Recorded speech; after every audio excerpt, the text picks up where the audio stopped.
a longer than usual winter stay at our cabin due to an unexpected family issue and a surgery, it was finally time to get ready to fly the coop to a warmer climate. We're exactly 2 weeks away from heading out in the 410, so doing all the usual prep stuff, except this time I've got to de-winterize and sanitize. So I'm going to do this in 2 phases, just because I don't have enough time right now, but I want to get running water inside. So my first step is I'm just going to hook up water, hook up sewer, flush out the lines, both going to the tank and from the tank. I'm just going to basically flush all the antifreeze out of the system, and I'm going to come back in a day or 2 and sanitize. That gets a little more complex. Today it's just hooking up sewer, hooking up water, flushing the system out. I should also mention that I checked the forecast and we have no more nights getting below freezing between now and when we leave. Yay, probably between now and next winter. That's why I'm going to go ahead and flush the system and get the antifreeze out of there 2 weeks at a time. To flush the pump now, I'm going to siphon the tank via pump. Pump on. Doesn't matter that this isn't siphoning. It's got a water source is all that matters. Now you may have noticed that we use the Rhino Extreme hose. We bought that a long time ago because it said it could be stepped on and not be damaged, but we've never done that. And Camco sent us their Rhino Flex to check out, and I might switch to this. This is an entire 10-foot segment of hose, and it collapses down really, really well. In fact, you may have noticed that pretty much all of our gear is from Camco. Now, I didn't think about Camco when I was buying this stuff almost 8 years ago. I bought it because it looked like it was durable, it had good reviews, and it turned out to be the right choice. I mean, this stuff has held up really, really well. So when Camco reached out about being a channel sponsor and sponsoring a few videos, it was a no-brainer. We already love Camco products and they are super, super easy to support. So be sure to head to your local Walmart or to their Amazon storefront and gear yourself up for the summer camping season. We'll have links to all the products we've used down below. And thank you again to Camco for sponsoring today's video. All right, it's sanitize time because we want to head out this season with nice, fresh, clean, freshwater tanks, lines to the sinks and all that stuff. We want to be nice and sanitized. Primarily we want our fresh tank sanitized so we can actually use and drink the water out of there comfortably. This process is really pretty simple.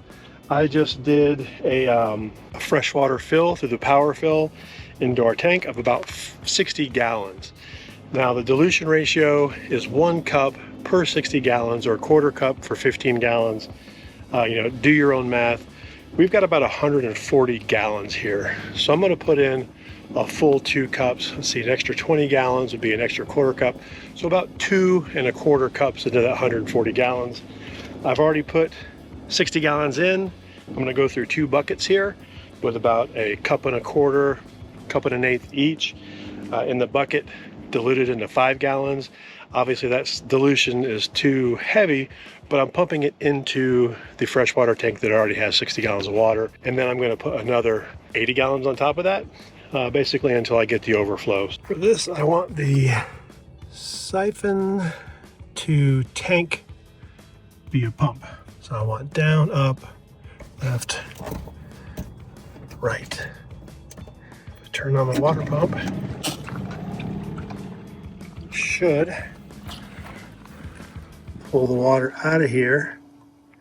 Oh yeah, it's working.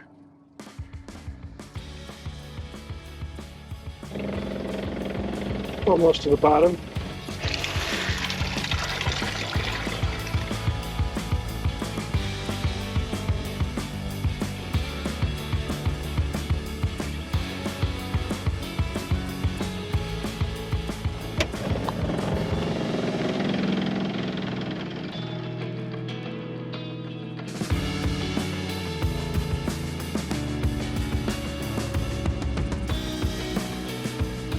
Now I'm back in power fill mode.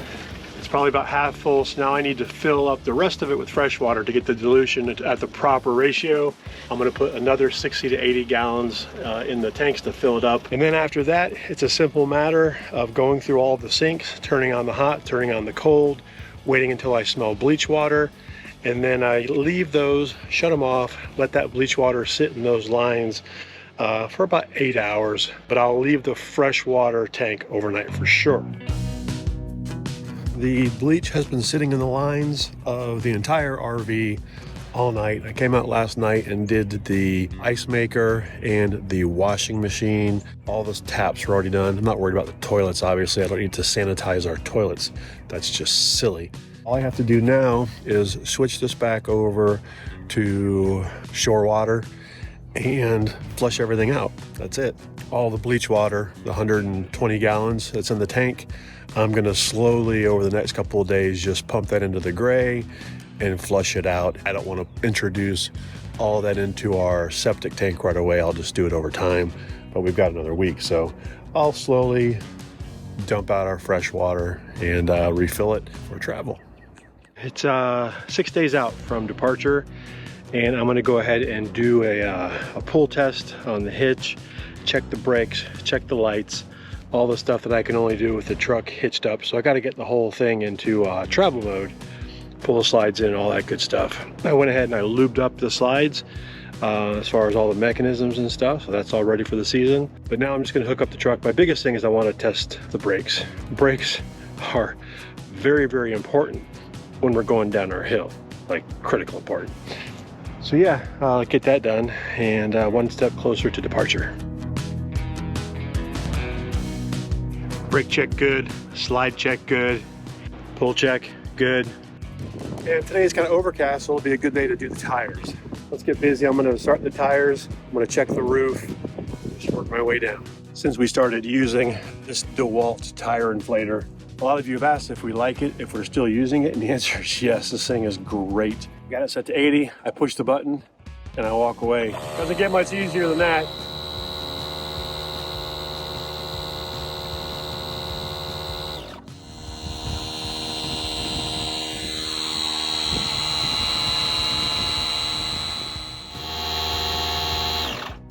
Morning of departure, and this is our garage. You may notice something's missing. More on that later and why we're not bringing Lucille on this trip. But the nice thing is, look at all the room we have for our e-bikes. He's so excited. This is the longest in between travels that we've ever with done. all the stuff we had with family and illnesses and stuff. Yeah. We were almost 5 months at the cabin. Yeah, it's a long time, but it's cold, so we're going south. Going to Florida, Georgia today. We're not taking Lucille because riding in Florida is pretty boring. Yeah. It just is. I mean, when you're used to mountains and stuff. Well, we lived in Florida, so we rode Florida enough. Yeah. We're sort of. But even then, it was kind of boring. Yeah, it was. Yeah, it was, you know, flat. You can always tell Florida motorcycles because they have a flat spot on the tires. How do you feel? It's been a while since you've. I feel good. You said you're excited about driving this thing.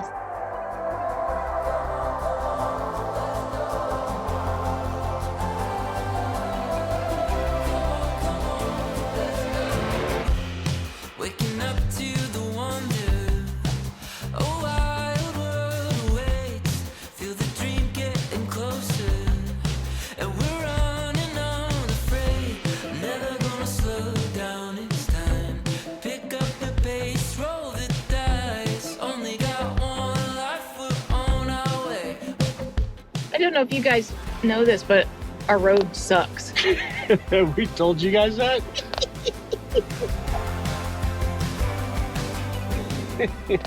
You know, I put it in 4 low. Yeah. And I thought I had that to get up off the thing, but it was in neutral the whole time. So we were just using gravity to go down. So that's not bad for the truck, though? No. Now we'll go into drive. All right, so we're doing an overnight in Tifton, Georgia at a new place today. This is the first time our nav has wanted us to get off the interstate going through Atlanta. Maps shows a bit of a red spot down here, so I'm hoping it's rerouting us around that. So Yeah. I'm just gonna do what the nav says. Hopefully it's not one of those. Yeah, get off the interstate and get back on base.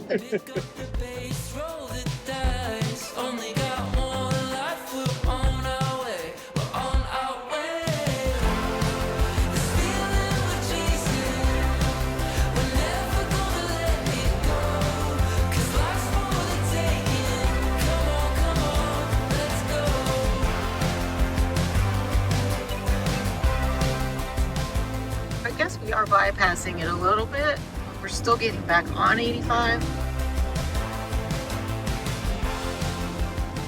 So it had us bypass some of it. We're still going to be stuck in it a little bit.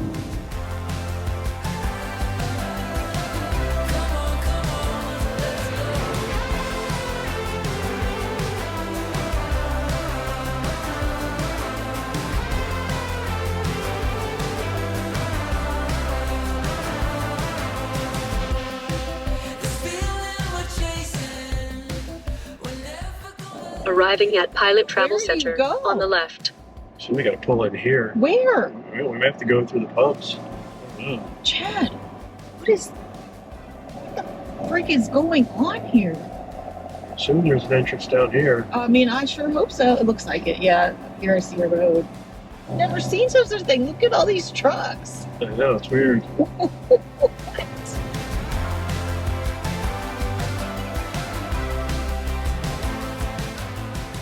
I don't think we're staying here for lunch. No. Truck sale. And what's this guy doing? Just sit right in the middle. He's back. Oh, he's back. It is. Okay. I guess everybody needs a rest after Atlanta. Where's he even going? I don't even see. Oh, he was backing in here. Yeah, he is. He's kind of too sharp to get in there. He was on a good track. What is he doing? I think I could do better than this guy. I think he can too.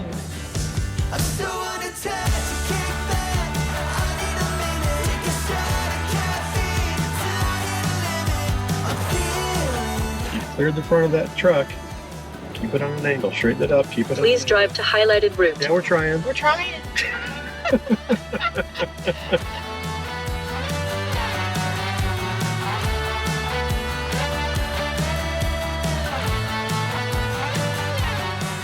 don't know why somebody were stopped there in the middle of the day. Yeah, that was the weirdest truck stop.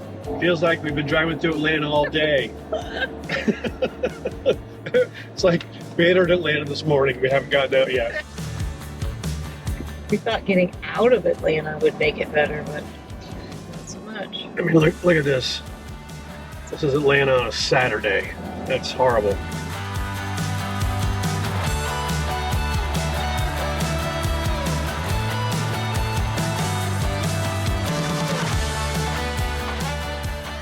I just looked up and I have to show you guys Daisy's crazy hair. Oh. Let's just go. Let's fly. Go and get your wings on, run until we lift off. Oh, we'll fly. Well, we finally made it to lunch. What? Got my mouth full. Why are you talking on the camera with your mouth full? Because I didn't. Just kidding. Did you enjoy your tour of Atlanta? I haven't enjoyed a whole lot today with this headache. It felt like we were in Atlanta all day. So our lunch stop here. I wasn't quite sure how this would do since it's a little bit wobbly. These are just tied down here. This can be our new way of carrying our electric e-bikes. By the way, new 2.0s, 2.0 lights. You'll see them when we get to the keys, maybe sooner.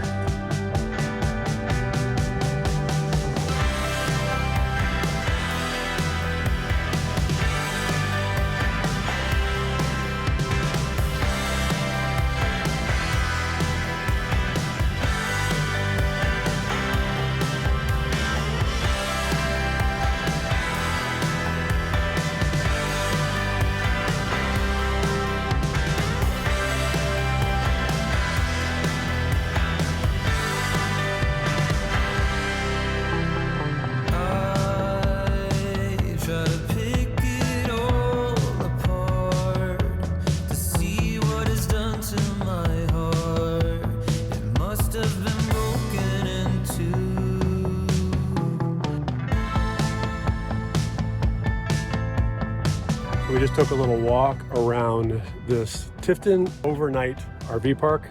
I think that's right. We'll put it on the screen. But it's really nice. It is nice. We like this better than our I-75 RV park. I want to say it's a little bit cheaper than the Loves. Yeah, the Loves RV stop. It was a few exits down where we fueled up. And this has got huge, nice wide sights. There's like several restaurants within walking distance. I saw Applebee's and like a Logan's Steakhouse. I'm looking right at an Olive Garden. I wish I hadn't seen that. Now I want breadsticks. This is also kind of like the Loves in that you get your confirmation and everything online. You get a gate code and a site number. Then when you get here, you push a little check-in button. It checks you in. That's it. Overnight checklist. Overnight checklist. Motorcycle secure. Shades, check. So what I'm gonna do, because I can't make that left-hand turn right there, Yeah. I'm gonna back up and go down that other lane. Okay. Oh yeah, because that's the way we have to go out. Yeah, we're wide open back here, so I'm not even worried about it. You don't need me to get out? Nah.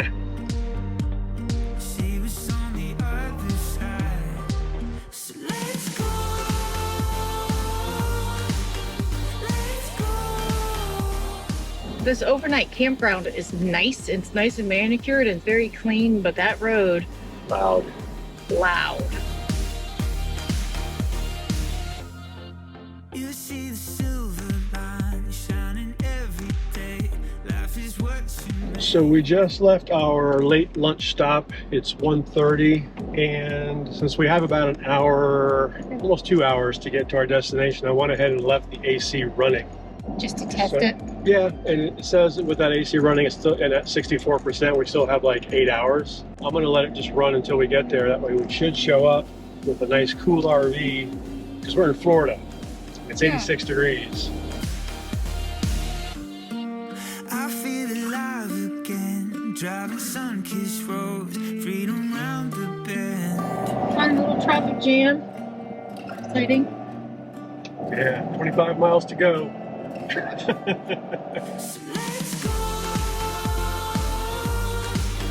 Let's go. Let's go. Let's go.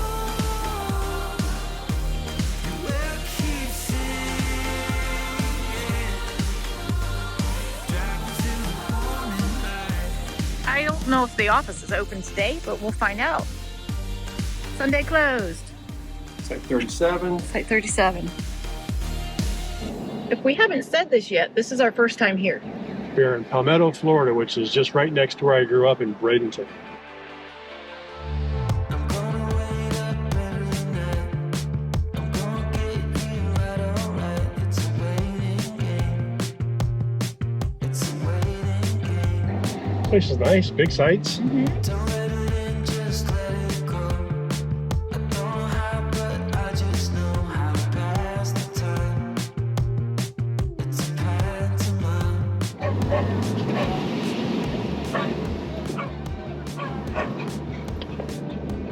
You got a few more feet to go, babe. There's a loose dog, and nobody is helping it. So I'm gonna like grab the dog real quick. Yeah, go and take care of the dog. What's going on, Daisy? Lots of activity. We had to save a little doggy your size. Coming back. I think he started cutting too late.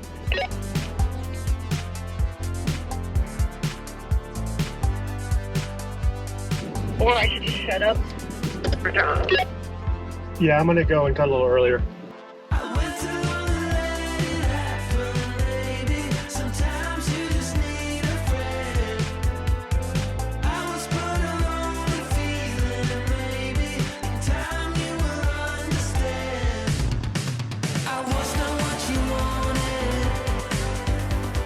You were trapped in someday.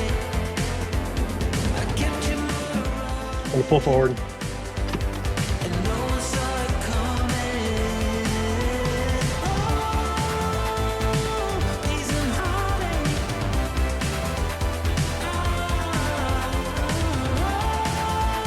Oh, peace and heartache. You're right there, you're straight.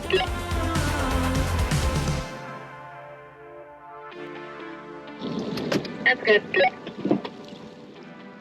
Apparently, I'm a little bit rusty at my backing skills. It's been a while since we've shown you guys our camp setup, so today I'm going to go over some of our latest procedures here on the outside. Step one, celebrate a very successful travel day in case your co-pilot. Step one is power. So this is something our good friend Brady came up with. And you know, when you're sometimes setting up, more likely when you're breaking down, you're sometimes dragging this end from the pedestal over, wrapping it up, and then the teeth here just gather up a bunch of dirt and grass or rocks and whatever. But this guy here protects it.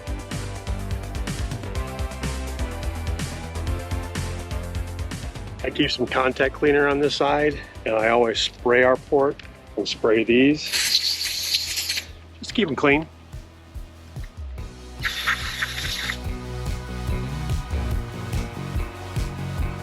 But the main reason I carry this stuff around is for the public side of the utilities, because that probably has never been cleaned, like probably ever. That was a wasp. You always want to be careful, be aware there could be wasps in these things. Looks like they've just started a nest right there. Oh, bye-bye.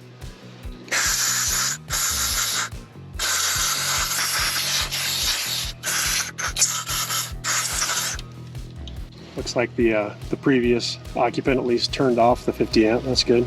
I give that about 60 seconds to dry. The stuff dries really fast. Now I am checking my Watchdog app. Looks good. 121 volts on line 1, 117 volts on line 2. So I don't need to do any kind of autoformer or anything like that. Next, I'm going to go over here to our power app for our power system.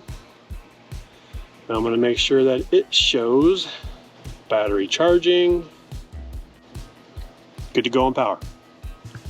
You might have noticed that I kind of kicked our power cord over.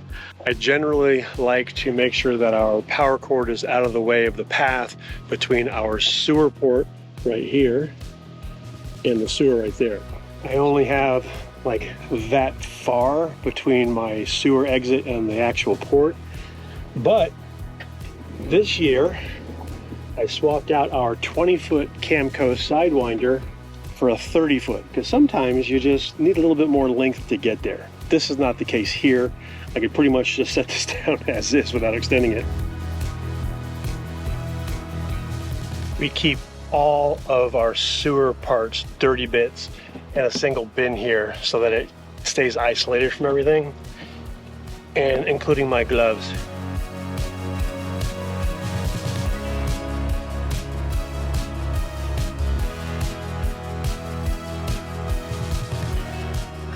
Highly recommend one of these Volterra gate valves, whether you glue it on like this or whether it's twist on, because you can open your cap, nothing comes out.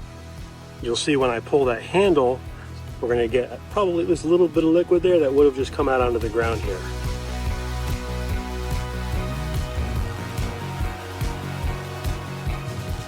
But for this end, the camp sewer side, I have a new tool that I'm super excited about. I mean, you can only get so excited over sewer stuff, but this is really cool. I used to carry a ton of different adapters and donuts and things like that to get into various connections here, but this thing should be one to solve them all. You'll notice what it's got here is when you ratchet this down, it pushes out on the seal, locking it in. And you see you've got two steps here. And let me just show you how it works down here. So you can see this one has some kind of extra step on it here, and it is threaded. So you could use this kind and thread it in. But why bother when you can just do this and that? Look at that. That is solid. I love it.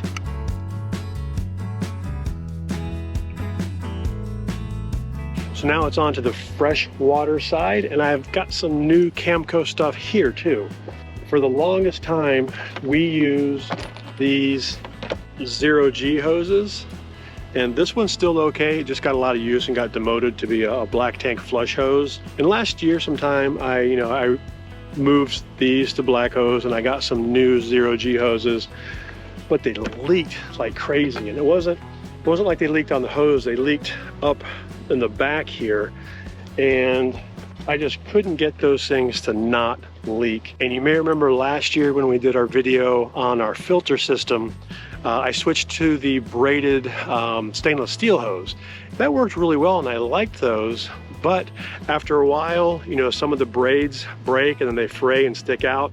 And then you've got these really sharp things that anytime you move your hand along the hose, you poke yourself, and that's no good. So I was kind of at a loss as to what hose I wanted to get. And then Camco sent us this, my new favorite hose. They actually sent us this 50-foot version, but I prefer to keep two 25-foot hoses because usually 25-foot is enough, and then if I need another one, I can add it on. But that way I'm not having to wind up 50-foot of hose too. I'd rather do two 25s. I use these quick release fittings. I've tried several different kinds of these on the market. Started out with the real cheap kind, didn't work.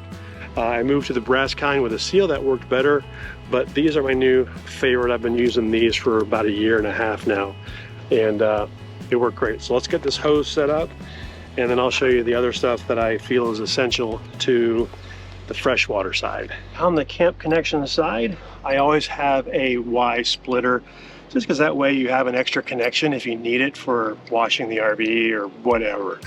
You notice I have my quick disconnects on both sides.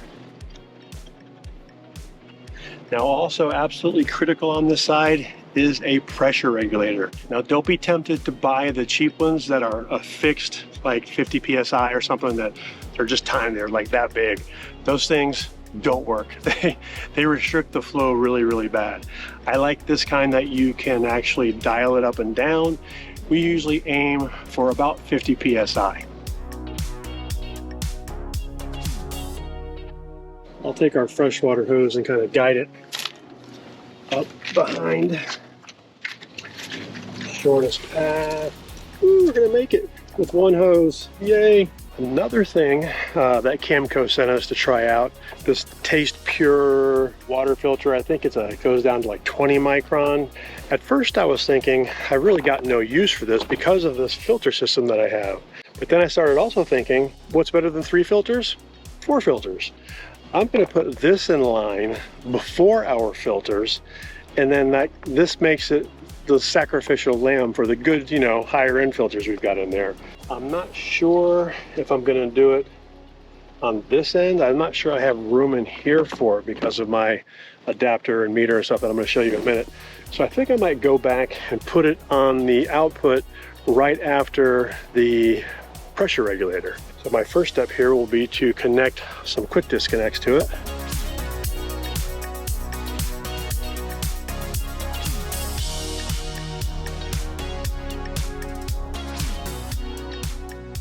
So now that I've got all of this hooked up, you're going to see when I pull my handle here that I'm going to get some of that nasty water out of there that would have just dumped on the ground had I not had the Terra valve. Oh, there it is. It wasn't a lot, but one thing I will do before I do my first black tank dump is we've got some gray water, and I'm going to pull my gray handle and just make sure it's good and leak proof all the way down, because you don't want to find out later when you're dumping your black tank. That looks good. So another thing that I like to do when we're going to be in a location for more than a week or two, something like that, I will leave our gray tank for the shower open. That way we can take showers and not really worry about water at all. Because I don't want sewer gases coming into the RV, I create a P-trap in my hose line, and that is super, super simple. Now you also may wonder, what about the rear sewer hose or the rear sewer port? To be honest, unless we've got some people staying with us or some reason that we need to use the back a lot, we try to avoid using the rear bathroom just because it's a separate dump port and I don't want to mess with it if I don't have to. I have 2 options. If we're going to be in a place for a long time and we know we're going to use it, I will use that Y connector and I can connect both sewer hoses at the same time. But more likely than not, what I do is I just disconnect, move it over, dump, move it back. Okay, and for the last leg of the freshwater trip, of course, I run it up into the thing here. but I always have this available too. And this is just a little 90-degree with a shut off, so it makes it really easy to shut off water inside if I need to. Of course, there's a quick disconnect. But I also really love this Restmo, I think is how you pronounce it, water meter. I've had several water meters. I had the Save a Drop for a long time, but I broke a couple of those. The thing I really like about this is it's got a couple of features on it for water flow rate, meaning if I'm filling my black tank to flush, I can do a quick little bit of math based on that flow rate to know, okay, I got to set a timer for 10 minutes to come back. I also like that it has a couple of presets so you can monitor how much water is going in. Again, very important when you're filling your black tank to flush it. I also like that no matter what angle you have this at, does that. That's pretty cool. Anyway, hooking up the rest of this is pretty straightforward. Now I will keep this closed and then I will go open my line and let that pressurize and I'll get the air out. Open that. Open that. What kind of pressure we got here? I can crank it up higher than that. Going to about 50. I like to let some pressure out. Wash the RV. All right, that's closed on this end. And let out the air. Water pump is off. It's good. Switch this over to city water. Down, left, up, right. Engage the water. This outside stuff is all done. This is all the business side. You notice that this slide stayed in the whole time. It just makes it a lot easier to run everything under here and hook up. I could do it with the slide in. I would just have to do a lot more ducking. The way we do that, because you'll notice this slide is out and they go off the same system, but you can close the hydraulic lines to one or both right down here. And this guy is the left side, so I'm going to open that back up. That releases that hydraulic line so that I can now put out the slide on the other side. We'll be done over there. And our pin lock, like most locks, it could probably be defeated pretty easily. Most locks only keep out honest people, but at least it's one more step they got to go through, along with getting a giant dually to steal this thing.